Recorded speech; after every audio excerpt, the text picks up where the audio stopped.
भोर तालुक्यातील नसरापूर येथे 3 वर्षीय चिमुरडीवर अत्याचार करून तिची हत्या करण्यात आल्याच्या संतापजनक घटनेच्या निषेधार्थ रविवारी पुणेकर मोठ्या संख्येने रस्त्यावर उतरले.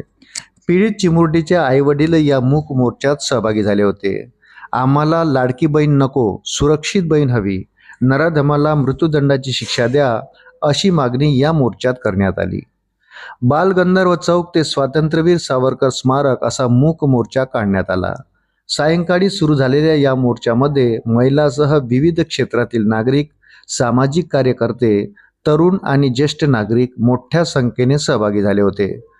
अनेकांनी हाताला काळ्या फिती बांधून निषेध व्यक्त केला. काहींच्या हातात आमच्या मुलींना सुरक्षितता द्या, बलात्काऱ्यांना फाशी द्या, न्याय हवा असे फलक होते. संपूर्ण मोर्चा शांततेत काढण्यात आला. कुठल्याही प्रकारची घोषणाबाजी न करता सहभागी नागरिकांनी पीडित चिमुरडीला श्रद्धांजली वाहिली. मोर्चामध्ये प्रसिद्ध गायक सलील कुलकर्णी यांच्यासह विविध क्षेत्रातील मान्यवर सहभागी झाले होते. मोर्चादरम्यान पोलिसांचा मोठा बंदोबस्त तैनात करण्यात आला होता. बालगंधर्व चौक, फर्ग्युसन रस्ता, डेक्कन परिसरात वाहतूक नियंत्रणासाठी अतिरिक्त पोलीस कर्मचारी नियुक्त करण्यात आले होते. नसरापूर येथे घडलेल्या या घटनेमुळे राज्यभर संतापाची लाट उसळली असून आरोपी विरोधात कठोर कारवाईची मागणी होत आहे.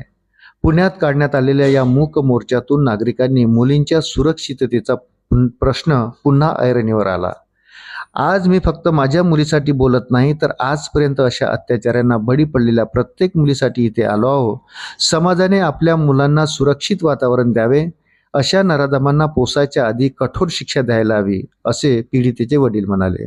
अशाच नवनवीन अपडेटसाठी व्हिडिओला लाईक आणि चॅनलला सबस्क्राईब जरूर करा. धन्यवाद.